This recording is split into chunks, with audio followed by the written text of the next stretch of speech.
আল্লাহ সম্পর্ক একেবারে অন্তরঙ্গ সম্পর্ক, চরম বন্ধুতা আছে না? আছে না কিছু লোক এরকম যে খুব বেশি অন্তরঙ্গ বন্ধুত্ব আছে। আবার স্কুল কলেজের অনেক আমাদের তরুণ যুবক যুবতী ভাইরা বোনেরা আছেন যাদের অনেক হিন্দু অথবা খ্রিস্টান অথবা বৌদ্ধ সহপাঠীরা আছে, যাদের সঙ্গে তাদের খুব বন্ধুত্বপূর্ণ সম্পর্ক। ইসলাম এক্ষেত্রে কি বলে, তাদেরকে বন্ধুরূপে গ্রহণ করা যাবে কি না? এর জবাবে বলবো যে ইসলাম কোনো অমুসলিমকে অন্তরঙ্গ বন্ধুরূপে গ্রহণ করার অনুমোদন দেয় না।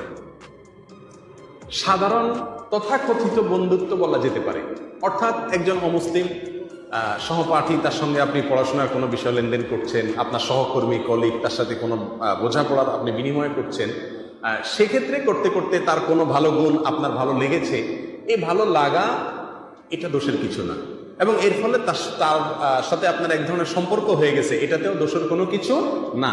আপনি এর ফলে তার সঙ্গে আসা যাওয়া করছেন, সে আপনার কাছে আসা যাওয়া করছে, এগুলোর কোনোটাতে দোষের কোনো কিছু না।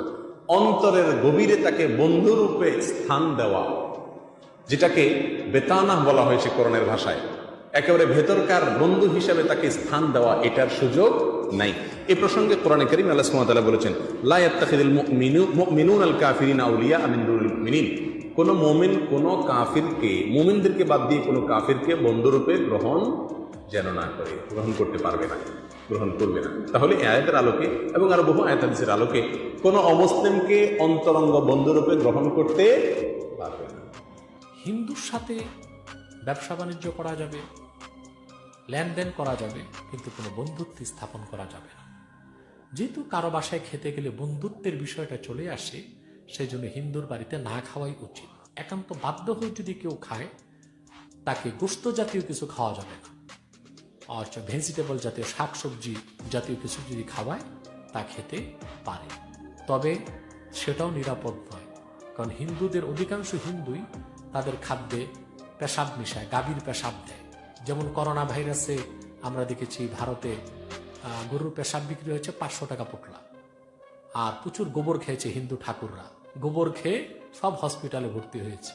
সেখানকার ডাক্তাররা চিন্তিত হয়ে গেছে, গোবর খেয়ে আবার কোন ভাইরাস সৃষ্টি হয়।